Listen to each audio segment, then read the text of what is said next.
play on. Give me excess of it, that surfeiting the appetite may sicken and so die. That strain again. It had a dying fall, oh, it came over my ears like the sweet sound that breathes upon a bank of violets, stealing and giving odor. Enough! No more. It's not so sweet now as it was before. Oh, spirit of love, how quick and fresh art thou that, notwithstanding thy capacity, receiveth as the sea, not enters there what validity and pitch soe'er, but falls into abatement and low price, even in a minute. How full of shapes is fancy, that it alone is high fantastical. How now? What news from her?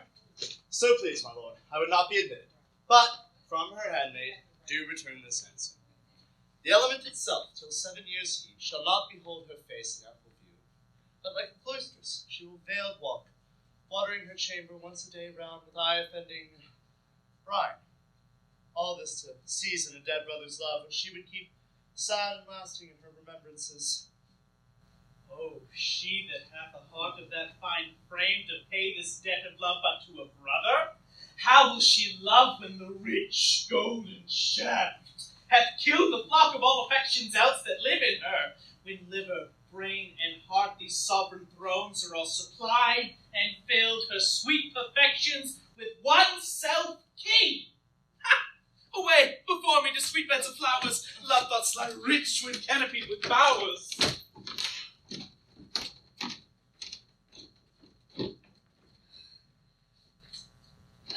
Country friend is this? This is Illyria, lady. And what should I do in Illyria?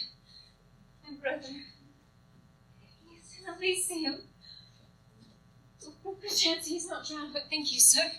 It is perchance that you yourself were saved. Oh, my poor brother. In some perchance may he be. True, madam.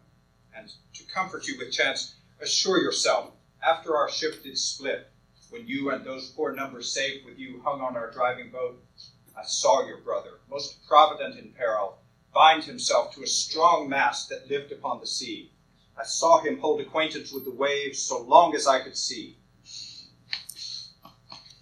For saying so, there is gold. Mine own escape unfoldeth to my hope, for to thy speech serves for authority the like of him. Knowest thou this country? Aye, madam, well, for I was bred and born not 3 hours' travel from this very place. Who governs here?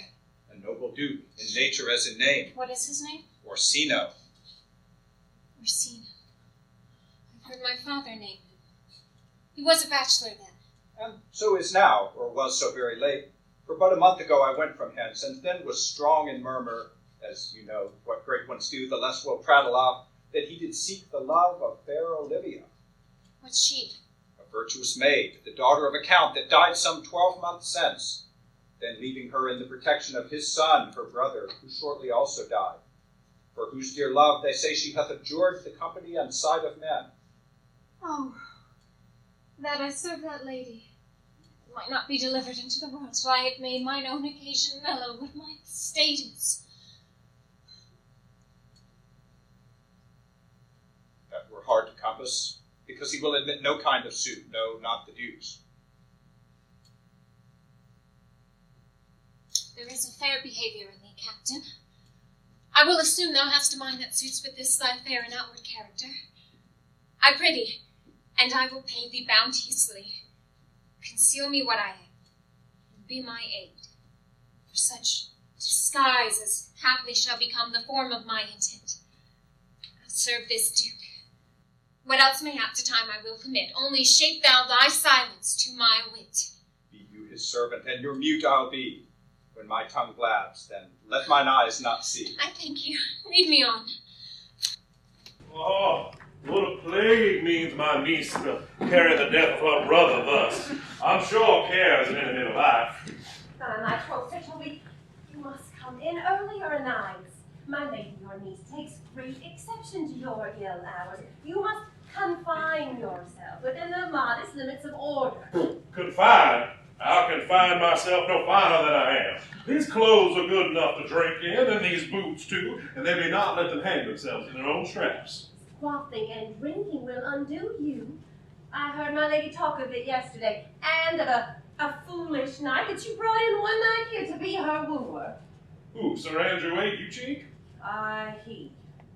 He's as tall a man as any is in Illyria. What's that to the purpose? Why, he has 3,000 ducats a year. Aye, but he'll be but a year and all those ducats. He's a very fool and a prodigal. Why, that you'll say so. He plays the mandolin and speaks 3 or 4 languages, word for word without book, and has all the good gifts of nature. Aye, he has indeed. Almost natural. For besides that he's a fool, he's a great quarreler. And but that he have the gift of a coward to allay the gusto he had in quarreling, to start among the prudent, he would quickly have the gift of a grave. By this hand, they are subtractors and scoundrels that say so of him. Who are they? They that add, moreover, that he is drunk nightly in your company. With drinking healths to my niece. I'll drink to her as long as there is passage in my throat, and drink in Illyria. He's a coward that will not drink to my niece till his brains turn to the toe like a parish stock. Oh, what wench here, Sir Andrew, ain't you face? Don't be bound. Don't be bound. Sweet Sir Andrew. Oh, bless you, fair shrew. And you too, sir. Accost, Sir Andrew, accost. What's that? My niece's chambermaid. Good Mistress Accost, I desire better acquaintance. My name is Mary, sir. Good Mistress Mary Accost. You mistake, dear knight. Accost is to front her, board her, woo her, assail her. By my troth, is that the meaning of accost? Fare you well, gentlemen. If thou let part so, would might never draw sword again. And part you so, mistress. I would I might never draw sword again. Mary, do you think you have fools in hand? Sir, I have not you by the hand. Mary, but you shall have, and here is my hand. Oh, now, sir, thought is free. I pray you, bring your hand to the buttery bar, and let it drink. Wherefore, sweetheart? What's your metaphor?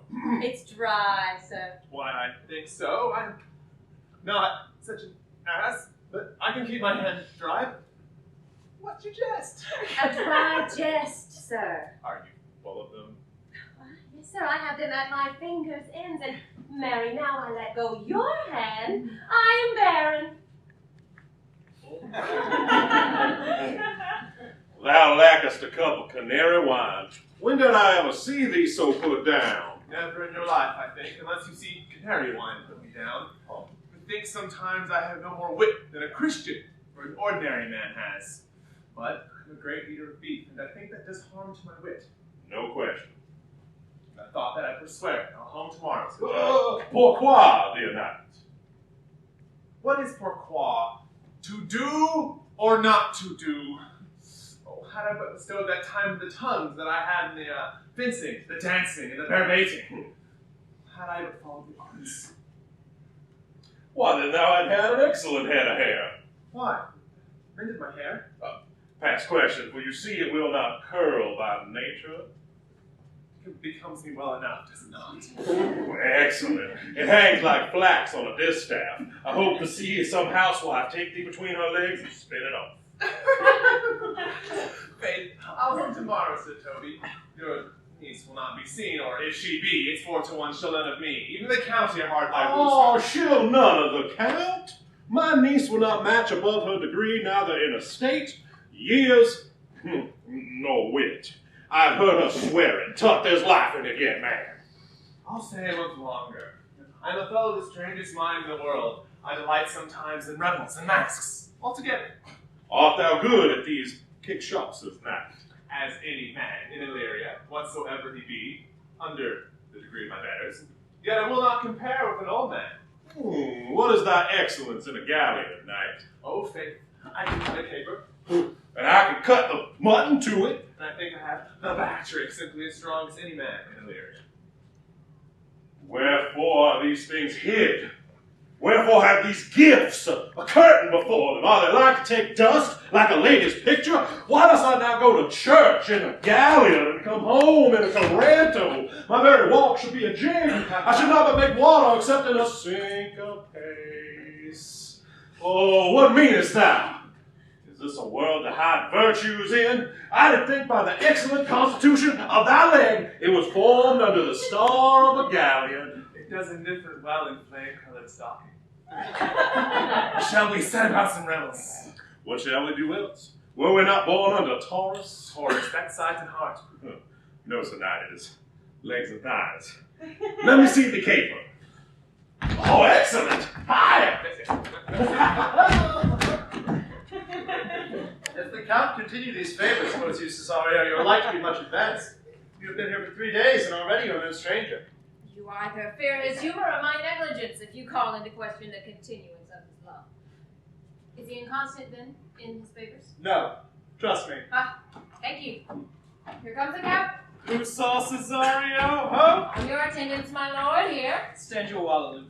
Cesario, thou knowest no less but all. I have unclasped to thee the book even of my secret soul. Therefore, address thy gate unto her. Be not denied access. Stand at her doors and tell them there thy fixed foot shall grow till thou have audience.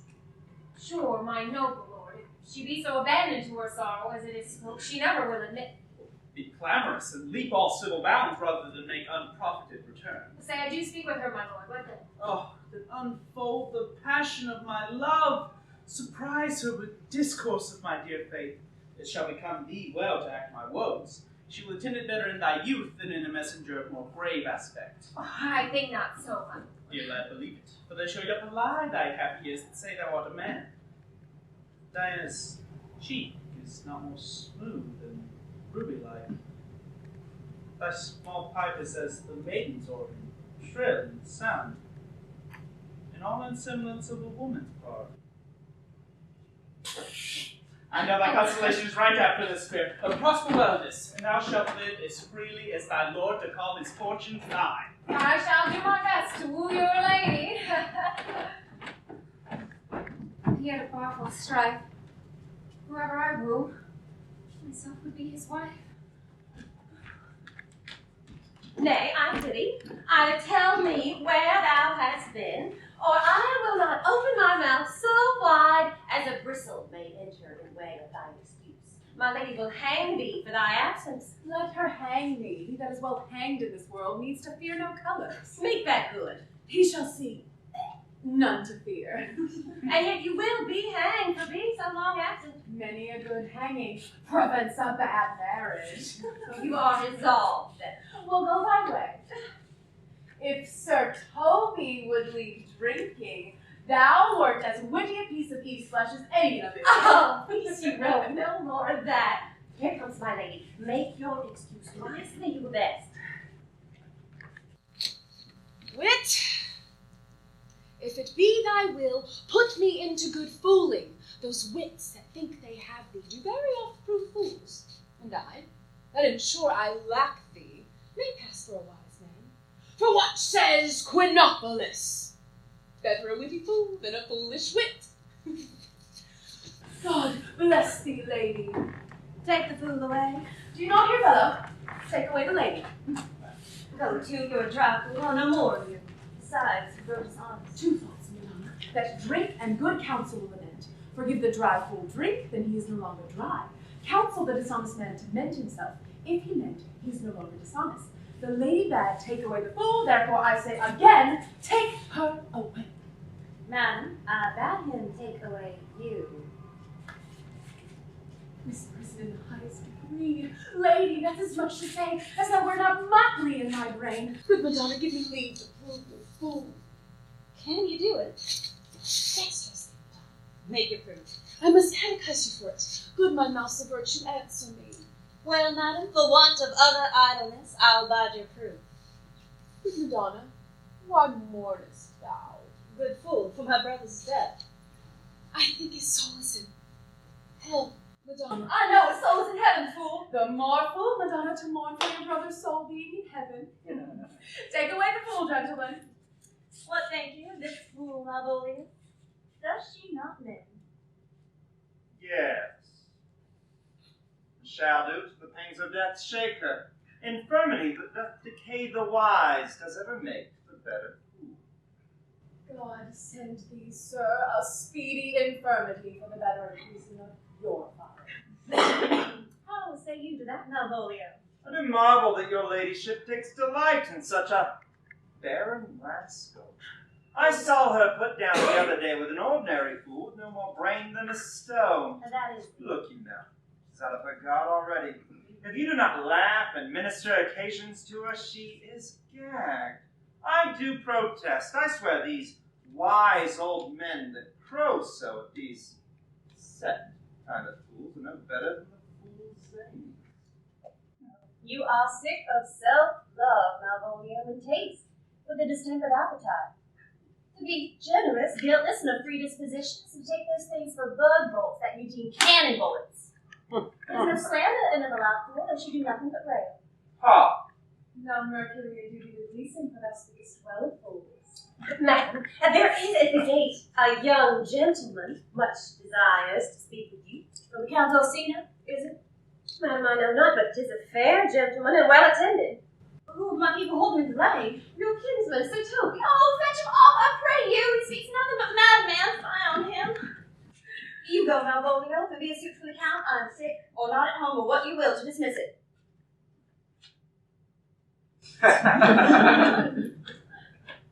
Now you see, madam, how your fooling grows old and people dislike it. Thou hast spoke for us, Madonna, as if thy eldest son should be a fool, whose skull drove crammed with brains. For here he comes, one of thy kin, whose most weak head. Oh, by mine honor, half drunk. What is he at the gate, cousin? A gentleman. A gentleman. What gentleman? 'Tis a gentleman. Whew! Plague of this pickled herring. How now, son? How have you come so early by this lethargy? Lechery. I defy lechery. Oh, there's one at the gate. Hi, Mary, what is he? Let him be the devil, if he will. Give me faith, say I. It's all one.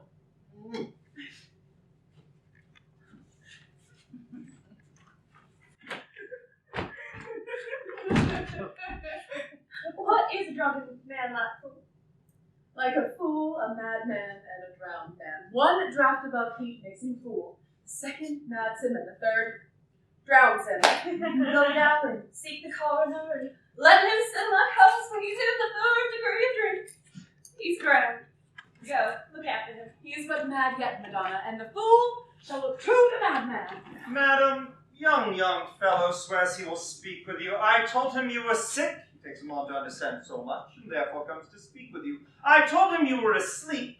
Seems to have foreknowledge of that too, and therefore comes to speak with you. What is to be said to him, madam? He is fortified against any denial. Tell him he shall not speak with me. He has been told so, and says he will stand at your door like a sheriff's man and be supported to a bench. But he'll speak with you. What kind of man is he? Why, mankind. What manner of man? Of a very ill manner. Will he speak with you, will you, or no? Of what personage and years is he? Not old enough to be a man, nor young enough to be a boy. Very well favored, and he speaks very shrewishly. One would think his mother's milk was scarce out of him. Let him approach. Call him my gentlewoman. Gentlewomen! My lady calls. Come, take your fans and hold them over your faces. We'll once more hear Orsino's embassy. Excellent lady of the house. Oh, which is she? Speak to me. I will answer for her. Your will. Most exquisite. radiant and unmatchable beauty.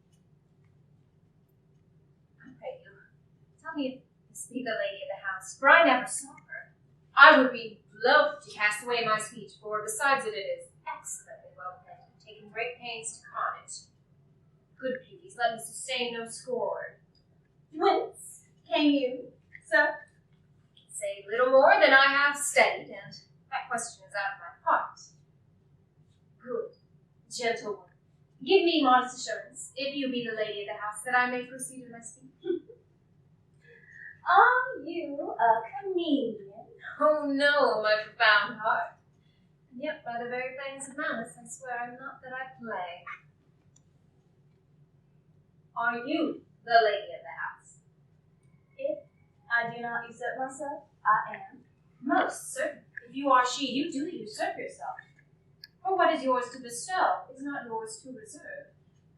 But this is from my commission. I will honor my speech in your praise, and then show you the heart of my message. Come to what is important in it. I forgive you the praise. Alas, I have taken great pains to study it, and 'tis poetical. It is the more like to be feigned. I pray you, keep it in. I heard you were saucy at my gates, and allowed your approach rather to wonder at you than to hear you. If you be not mad, be gone. If you have a reason, be brief. 'Tis not that time of moon with me to make one so skipping a dialogue. Will you hoist sail, sir? There lies your way. No, good swabber, I am to haul here a little longer. Some mollification for your giant, sweet lady. Tell me your mind. I am a messenger. Sure you have some hideous message to deliver when the courtesy of it is so fearful. Well, it alone concerns your ear. I bring no overture of war, no taxation of homage. I hold the olive branch in my hand. My words are as full of peace as matter. Yet you began rudely. What are you? What would you? The rudeness that hath appeared in me I've learned from my entertainment. What I am, and what I would, are as secret as maidenhead. To your ears, divinity. To any others, profanation.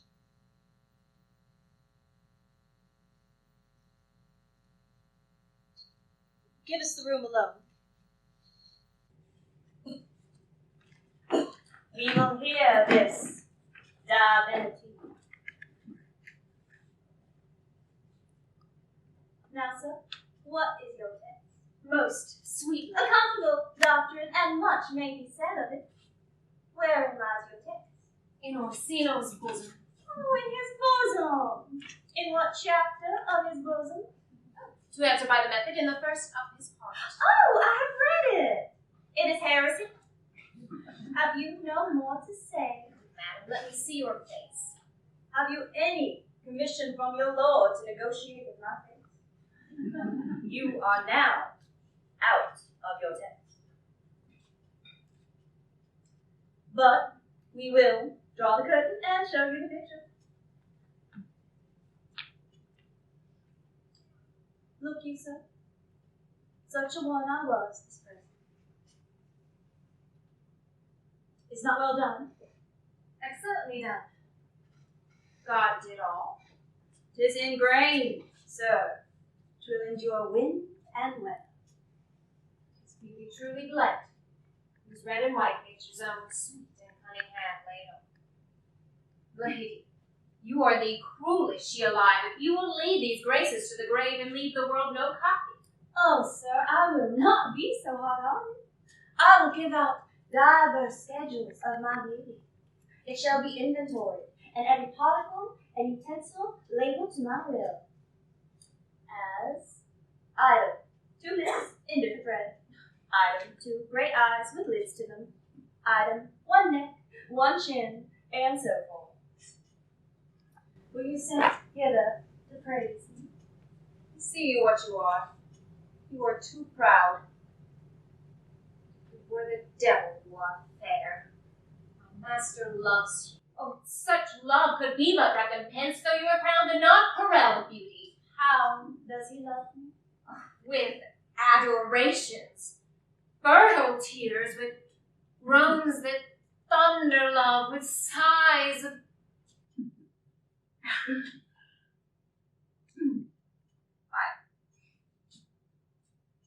Your Lord does know my mind. I cannot love him. Though I suppose in virtues know him noble, of great estate, fresh and stainless youth, and voices well divulged, free, learned and valiant, and in dimension, and the shape of nature a gracious person. But yet I cannot love him. He might have took his answer long ago. if I did love you in my master's way. Such a suffering, such a deadly life. In your denial I would find no sense. I would not understand. Why? What would you do? Make me a willow cabin at your gate, and call upon my soul within the house. My loyal cantons of contemned love, and sing them loud even in the dead of night. Halloo your name to the reverberate hills. Make the babbling gossip of the air cry out o'er Lydia. You shall not rest between the elements of air and earth. You should pity me. You might do much. What is your heritage? Of my fortunes, yet my state as well. I am a gentleman. Get you to your Lord. I cannot love him. Let him send no more. Unless, perhaps, you want to come again to tell me how he takes it. Fare you well. I thank you for your pains. You can spend this for me. I am no feed post slave. Keep yours. My master, not myself, lacks recompense.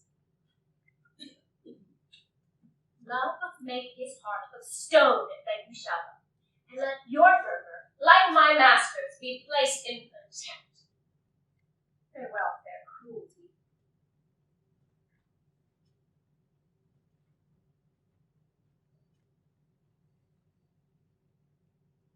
Above my fortunes, yet my state is well.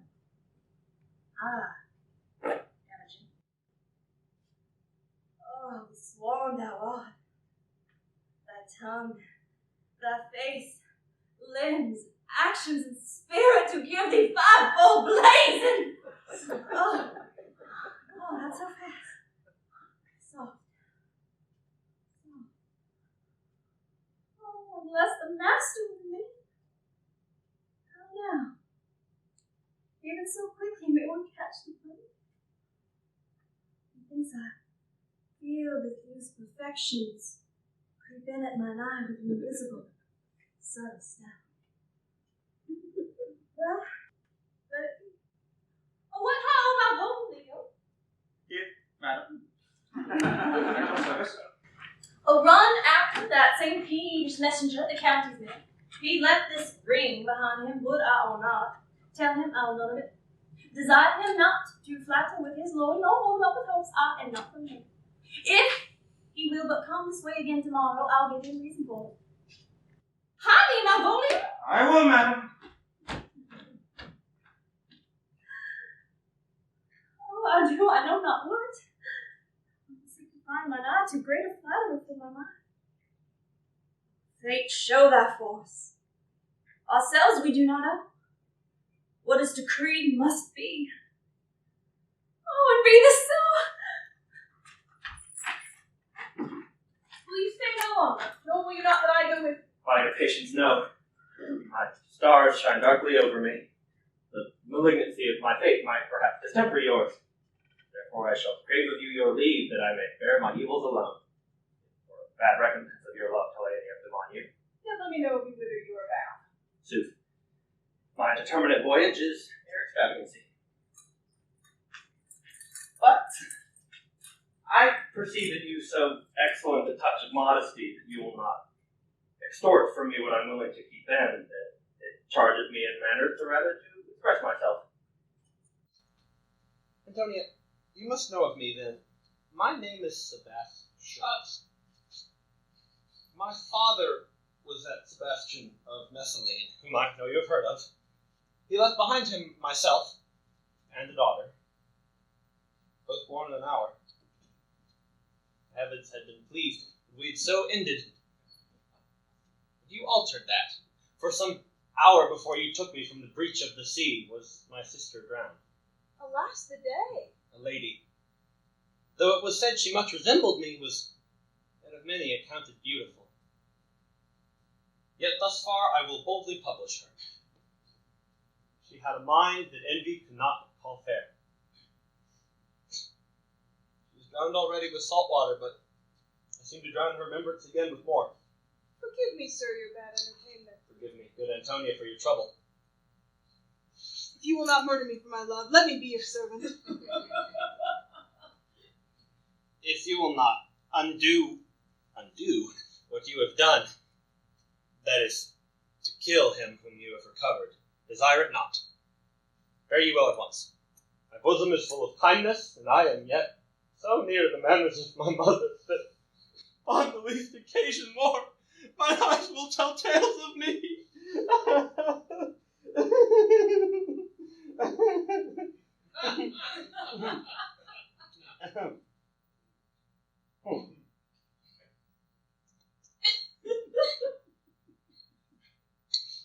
I am bound to thee, Count Orsino's court. Farewell. Gentleness of all the gods go with thee. I have many enemies in Orsino's court, else I would very shortly see thee there. Come what may, I do adore thee so, that danger shall seem sport, and I will go. Will you not even now at the Countess Olivia? Even now, sir, on a moderate pace, I have since arrived but hither. She would return this ring to you, sir. And she adds more, you would have saved me my pains if you had taken it away yourself. She adds, moreover, that you should put your Duke into a desperate assurance she will none of it. One thing more, should never be so haughty to return with his affairs, unless it be to report his receiving of this. Receive it, sir. She took the ring of me, I'll none of it. Oh, come, sir, you peevishly threw at her, and her will is so it should be thus returned. You desired to lie there in your eye, if not, then be it his that finds it.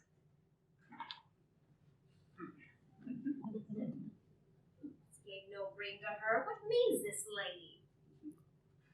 Fortune forbid my outside did not charm her. She did make good view of me. Indeed.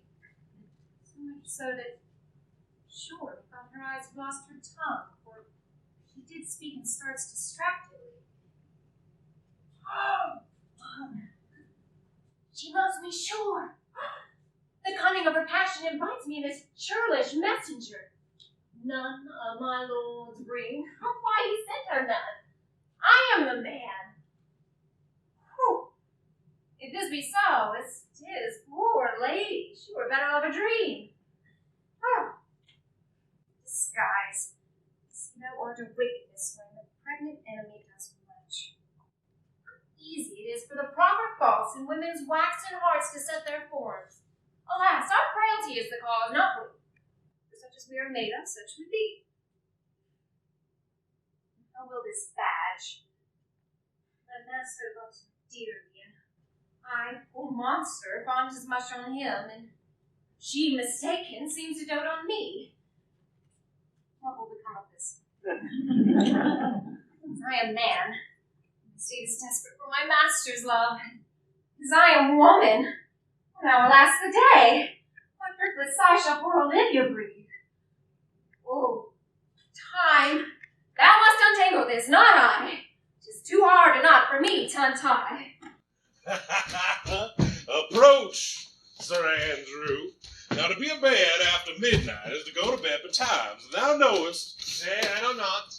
But I do know to be a plague is to be a plague. A false conclusion. I hate it as an unfilled can. Now, to be up after midnight and go to bed then is early. So to go to bed after midnight is to go to bed betimes. Oh, does not our life consist of the 4 elements? Faith, so they say, but I rather think it consists of eating and drinking. Thou art a scholar, therefore let us eat and drink. Mariah, a stoup of wine. Here comes the fool of faith. How now, my heart? Oh, welcome, ass. Let's have a catch. I wish I had so excellent a breast as the fool has. Oh, how I wish I had so sweet a leg and so fine a breath to sing as the fool has. In sooth, thou wast in very gracious fooling last night, when thou spokest of Pigrogromatus of the Vapians, passing the equinoctial of Cabus. 'Twas very good, Ife. I sent thee 6 pence for thy labours. Hadst it? I did in Petricos thy gratillity, for Malvolio's nose is no whipstock. My lady has a white hair, and the Myrmidons are no Barclay houses. Excellent. And this is the best kind of fooling when all is done. Now, a song. There's 6 pence for you. Let's have a catch. And there is a 6 pence of me, too. Would you have a love song or a song of good life? A love song. A love song. I care not for good life. O mistress mine, where are you roaming? O stay and hear your true love's coming, that can sing both high and low. Trip no further, pretty sweeting. Journeys end in lovers' meeting, every wise man's son doth know. Excellent, good effect. Good. What is love? 'Tis not hereafter. Present mirth hath present laughter. What's to come is still unsure. In delay there lies no plenty. Then come kiss me, sweet and 20. Youth's stuff will not endure. A mellifluous voice, as I am true now. A contagious breath. Very sweet and contagious. To hear by the nose, it is dulcet in contagion. Whoa! Shall we make the welkin dance? Shall we rouse the night owl with a catch? Shall we do that? You love me, let's do it. I'm a dog to catch. My lady, sir, some dogs may catch. Oh, most certainly. Let our catch be thou knave. Thou knave knight, I shall be constrained in it to call thee knave knight. I have constrained many to call me knave. Come, begin. It begins, hold thy peace. I shall never begin if I hold my peace. Good. Come, begin. Hold thy peace. Thou knave. I prithee, hold thy peace. Thou knave. Hold thy peace. Thou knave. I prithee, hold thy peace. Thou knave. Hold thy peace. Hold thy peace. Hold thy peace. Thou Thou knave. knave. Hold thy peace. Thou Thou knave. knave. I prithee, hold thy peace. Thou knave. Hold thy peace. No, thou knave. Thou knave.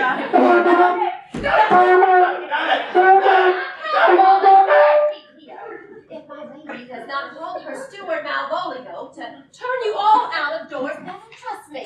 My lady Zacataya, we are politicians. Malvolio's a peg of Ramsey, and 3 married men be we. Am I not consanguineous? Am I not of her blood? Tilly Valley, lady. There dwelt a man in Babylon, lady. Bless me, the knight's an admirable fooling.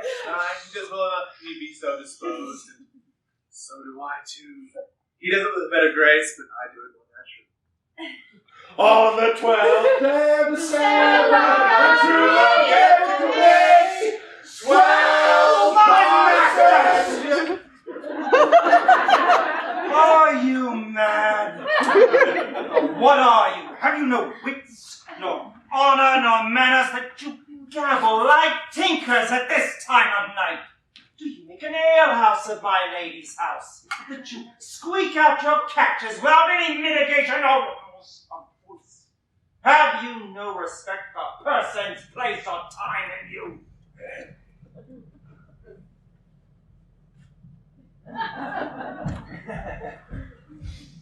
We did keep time in our catches, sir. Snack up! Sir Toby, I must be round with you. My lady bade me that though she harbors you as her kinsman, she is nothing aligned with your disorders. If you can separate yourself from your misdemeanors, then you are very welcome to the house. And if not, and it please you to bid her farewell, then you are very welcome to bid her farewell! Farewell, dear heart, I must needs be gone. To show his days are almost done. I will never die. Don't be very long. Oh, this is much credit to you, sir. Shall I bid him go? What? And if you do? Oh, shall I bid him go and spare not? Oh, no, you dare not. Out of tune, sir. You lie. Art any more than a steward? Dost thou think because thou art virtuous there shall be no more cakes and ale? Yes, by St. Anne and ginger shall be hot in the mouth too. Thou art in the right. Go rub that chain with crumbs. Mariah, I'll stoop a while. Mistress Mary! You hold my lady's favor anything more than contempt. Would not give means to this uncivil rule. She shall know it by this hand. Go shake your ear. 'Twere as good a deed as to drink when a man's a-hungry, to challenge him in the field, and then break promise with him, so as to make a fool of him. Do it, knight. I'll write thee a challenge, or deliver thy indignation to him by word of mouth. Oh, sweet Sir Toby, be patient for tonight. Since the youth of the council was today with my lady, she is much out of quiet. As for Monsieur Malvolio, let me alone with him. If I do not gull him into a byword and make of him a common recreation, I do not think I have wit enough to lie straight in my bed. I know I can do it. Possess us. Tell us something of it. Madam, sir, he is sometimes a kind of a Puritan. Oh, I thought that. I beat him like a dog. What, for being a Puritan? Thy exquisite reason be that. I have no exquisite reason for it, but I have reason good enough. Well, the devil a Puritan he may be, or anything constantly but a time pleaser, an affectionate ass who cons state without book and utters it like great swans. Best persuaded of himself. It is grounds of faith with him that all who look on him love him, and on that vice in him will my revenge find notable cause to work. What wilt thou do? I will drop in his way some obscure epistles of love, wherein by the color of his beard, the shape of his leg, the manner of his gait, the expression in his eye, forehead, and complexion, he shall find himself most feelingly fascinated. I can write very like my lady your niece. On a forgotten matter, you can hardly make distinction between our hands. I smell a device. I have to my nose, too. He shall find the letter thou dost drop, and think it comes from my niece, and that she's in love with him. My purpose is indeed a horse of that color.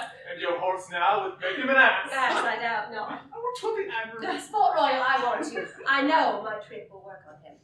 I will place the two of you, and the fool to make a third, where he shall find the letter.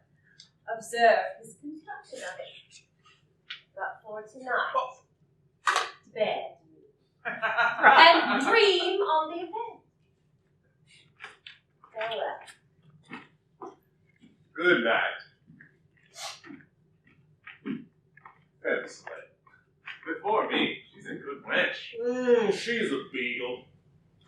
True bred. And one that adores me. What of that? I was adored once too. Thou had need send for more money, knight. If I cannot recover your niece, I'm a foul way out. Send for more money. If thou hast her not in the end, call me butt.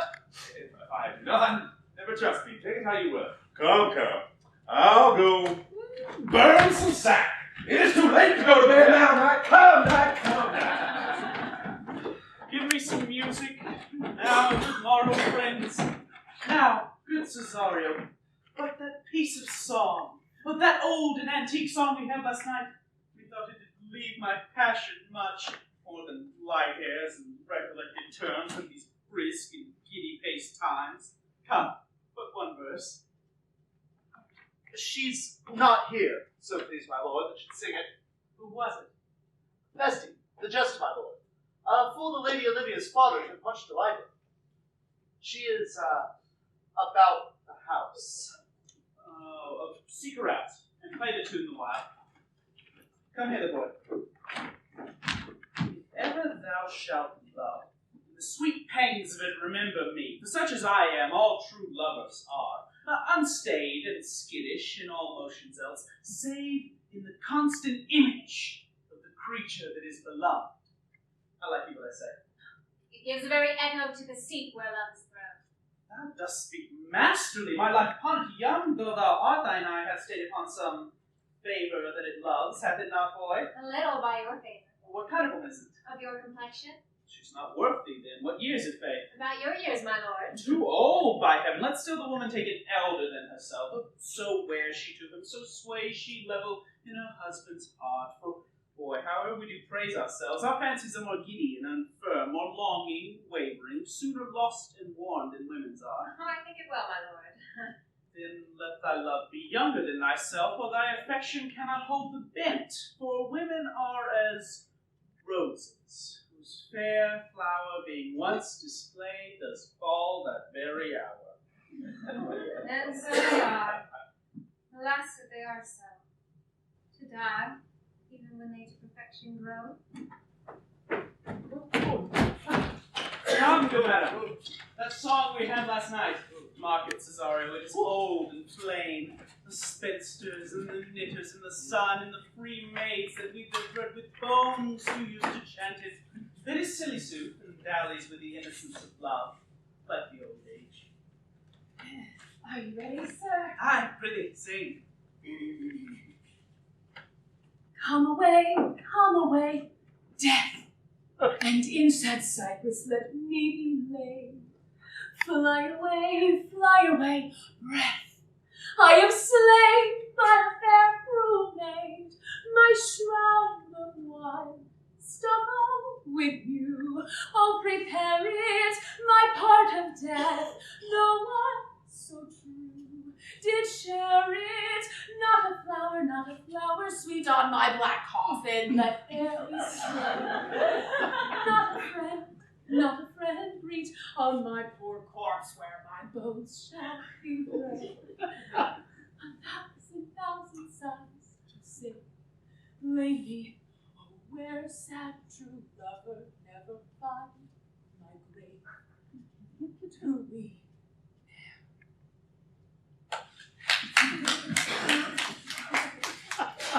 Here's for thy pains. No pain, sir. I take pleasure in singing, sir. I'll pay that pleasure then. Truly, sir. And pleasure shall be paid one time or another.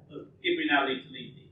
Now the melancholy god protect thee, and the tailor make thy doublet of changeable taffeta. For thy mind is a very opal. I would have noticed such constancy good to see. Let the rest give pleasure. Once more, Cesario, get thee to yon same sovereign cruelty. Tell her my love, more noble than the world, prizes not quantity of dirty lands. The parts that fortune hath bestowed upon her, tell her I hold as giddily as fortune.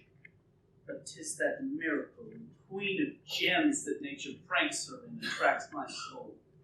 But if she cannot love you, I cannot be silenced. but you must. Say that some lady, as perhaps there is, hath for your love as great a pang of heart as you have for Olivia. You cannot love her. You tell her so. Must she not then be answered? There is no woman's sighs can bide the beating of so strong a passion as love does give my heart. No woman's heart so big to hold so much. They lack retention. Alas, their love may be called appetite. No motion of the liver, but the palate that suffers surfeit, cloyment, and revolt. But mine is all as hungry as the sea, and can digest as much. Make no compare between the love a woman can bear me and that I owe Olivia. Aye, but I know. What dost thou know? Too well, what love women to men may owe. The faith, they are as true of heart as we. My father had a daughter, not a man, as it might be, perhaps, were I a woman. Should your lordship? And what's her history? A blank, my lord. She never told her love, but let concealment, like a worm in the bud, feed on her damask cheek. She pined and thought, and with the green and yellow melancholy, sat like patience on a monument, smiling at grief. Was this not love indeed? Oh, we men may say more, swear more. But indeed, our shows are more than worth. Still we prove much in our vows, but little in our love. But died thy sister of her love, my boy? I am all the daughters of my father's house. And all the brothers too. And yet I know not. Sir, shall I to this lady? Aye, that's the theme. To her in haste. Give her this jewel. Say, my love can give no place, bide no denay. Ha!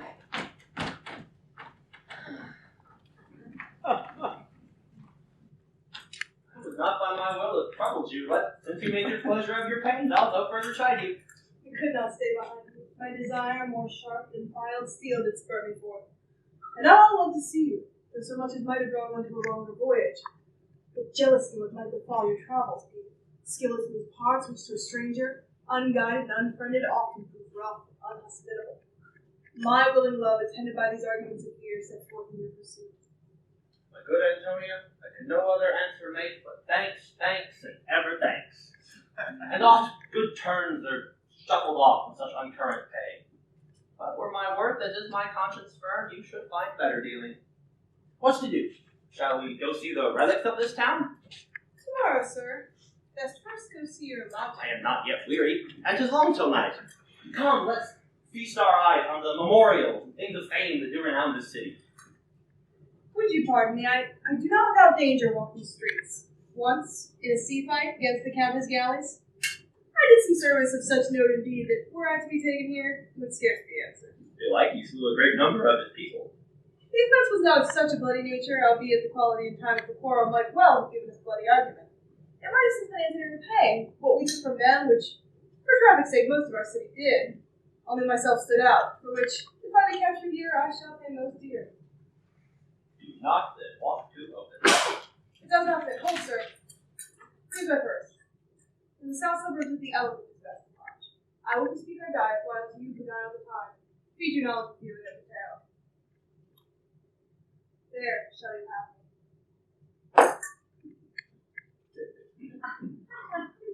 Why I your purse? Haply your eyes shall light upon some toy you have desire to purchase. And your store, I think, is not for idle markets, sir. I'll be your purse bearer and leave you for an hour. To the elephant? I do remember. Come thou ways, Mistress Fabian.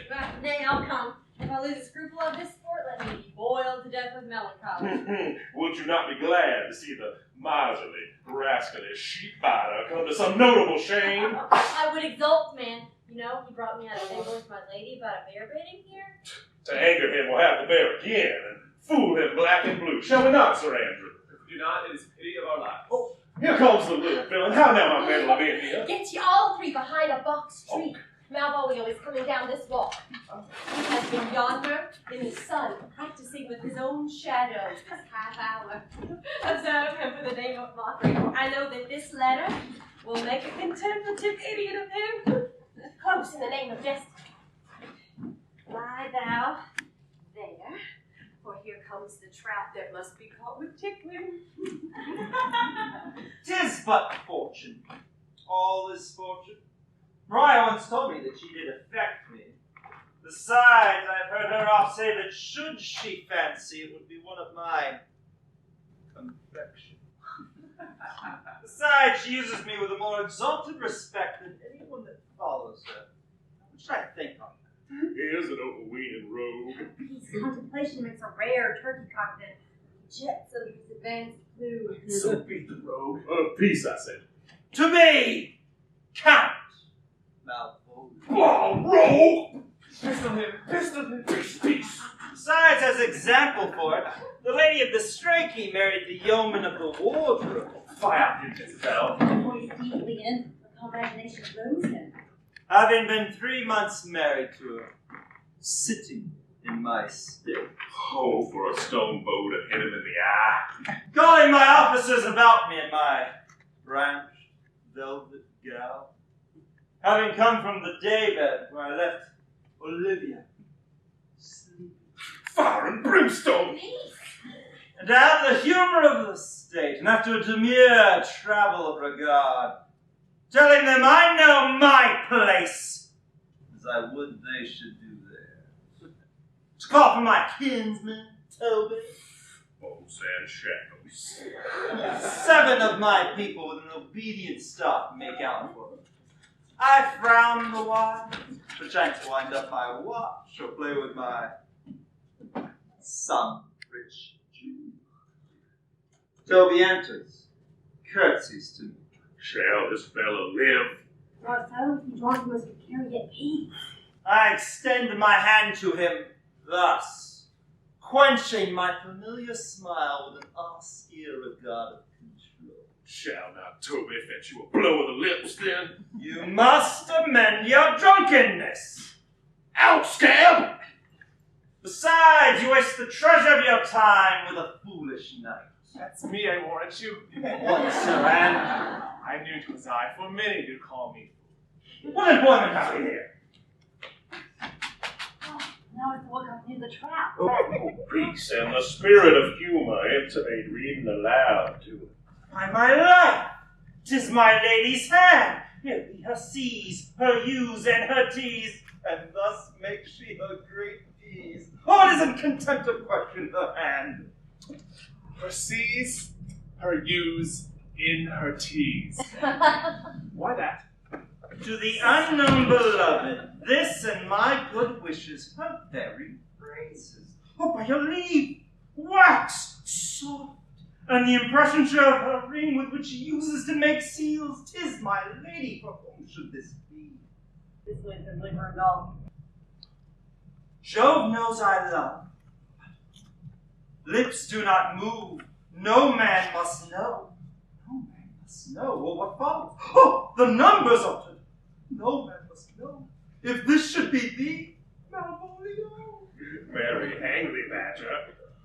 I may command where I adore, but silence like a Lucrece knife would bloodless stroke my heart that gore.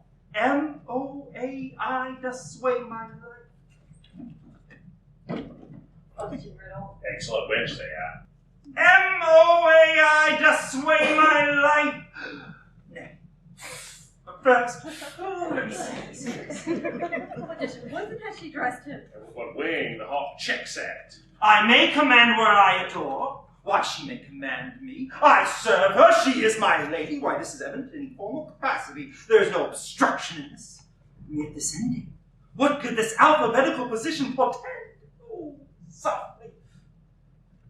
Ah. Oh, our makeup that is now a cold scent. The river will quiet upon it for all this, though it be as rank as a fox. M! Malvolio! M! Why, that begins my name! Now I think we've worked it out. The curse excellent at faults. M! Oh, yet there is no constancy in the sequel. A should follow, but O does. Don't tell him, I hope. A wild cuddling to make a crowd. And I comes behind. I behind you, you might see more attraction at your heels than fortunes before you. M-O-A-I. Oh, this simulation is not as the former, and yet if I could crush crush them a little. They would bow to me, for every single one of these letters is in my name. It follows prose.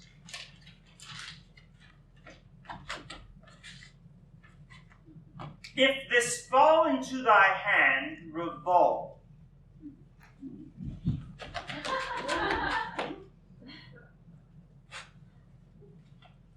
In my stars I am above thee, but be not afraid of greatness. Some are born great, some achieve greatness, and some have greatness thrust upon them. Thy fates open their hands, let thy blood and spirit embrace them, and inure thyself what thou art like to be. Cast off thy humble sloth. Be opposite with a kinsman, surly with servants. Let thy tongue tang with arguments of state. Put thyself into a trick of singularity. Oh, she advises thee, that sighs for thee. Oh, remember who commended thy yellow stockings, and wished to see thee ever cross-gartered. Oh, I say, remember. Go to, thou art made, if thou desire to be so, and if not, let me see thee. Oh, steward still, a fellow of servants, and unworthy to touch fortune's fingers. Farewell. She that was altered services with me. Fortunate one. Oh, daylight and champagne discovers not all. Oh, this is. I will be proud. I will read politic authors. I will baffle Sir Toby. I will wash off gross acquaintances. I will be point device the very man. I do not fool myself to let imagination jade me, for everything excites to this, that my lady loves me. Oh, she did commend my yellow stockings. She did praise my legs being cross-gartered, and in this she manifests her love to me. And in this kind of injunction drives me to the habits of her liking. By my stars, I will be happy. I will be strange, stout, in yellow stockings and cross-gartered to the very quickness of putting on. Jove and my stars be praised. Oh, the false postscript. Thou canst not choose to know who I am. If thou entertainest my love, let it appear in thy smiling. Thy smiles become thee. Therefore, in my presence, still smile, dear my sweet, I prithee. Jove, I thank thee. I will smile.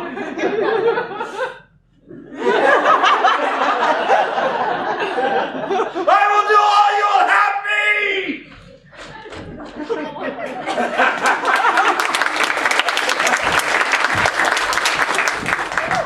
I will not give my part of this sport for a pension of thousands. Oh, I would marry the wench for this device. So would I do. And ask no other dowry but such another jest. Nor I. Here comes our noble gold Oh, will you put your foot on my neck?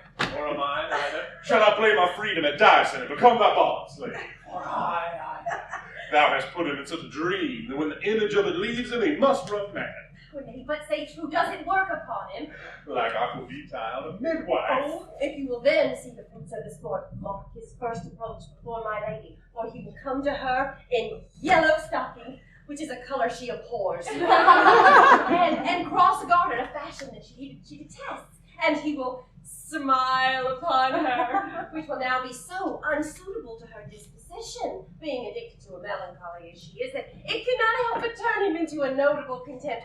If you will see this, follow me. Oh, to the very gates of Tarn, thou excellent devil of wit. I'll make one too.